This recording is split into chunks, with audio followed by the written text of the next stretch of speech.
la Russie fait face à plus d'une quarantaine de pays occidentaux qui n'hésitent pas à envoyer de l'armement de dernière génération. Ce n'est pas l'Ukraine. Et voyez-vous, à chaque fois que Zelensky demande de l'armement, le lendemain, il demande plus. Au départ, il voulait des armes lourdes pour contenir l'opération spéciale.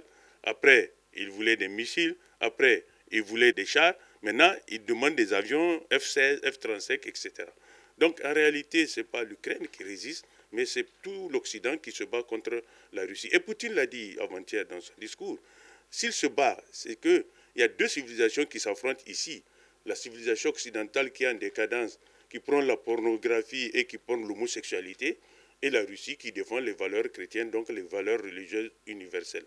Et je pense que Poutine n'a pas tort quand il affirme ce genre de choses-là. Et je pense que beaucoup d'Africains, s'ils soutiennent Poutine, justement, c'est qu'ils retrouvent en Poutine, en tout cas, un homme qui porte des valeurs religieuses. Je pense que les Occidentaux, arrivés à un niveau, ils vont s'arrêter. Parce que le problème, quand on va toucher au sol russe, quand, par exemple, les 40 pays là qui soutiennent vont tenter d'envahir le sol, la Russie sera obligée d'utiliser l'arme atomique. Ça, je pense que tout le monde en est conscient. C'est pourquoi on dit non, on ne peut pas vous donner des armes qui vont permettre d'aller agresser la... Mais déjà, une arme défensive devient une arme offensive dès qu'elle est sur un certain terrain. Moi, je me dis que c'est au Biden et autres là qu'ils doivent arrêter leur folie, faire comprendre à Zelensky que cette guerre est sans issue pour lui et que n'importe comment, Poutine ne sera pas défait sur le terrain. Ça, ce n'est pas possible. Et que si on touche à l'intégrité territoriale de la Russie, Poutine n'hésitera pas à déclencher l'arme atomique. Et il l'a dit juste même hier.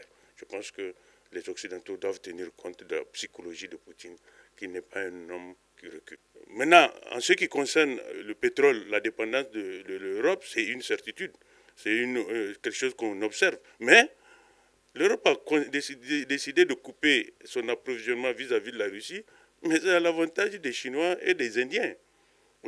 Les gens pensaient que l'économie russe allait s'effondrer et que Poutine allait arrêter la guerre. Bien au contraire, la Banque centrale russe n'a jamais engrangé autant d'argent que depuis que l'Europe, en tout cas depuis que la Russie s'est tournée vers l'Inde et la Chine.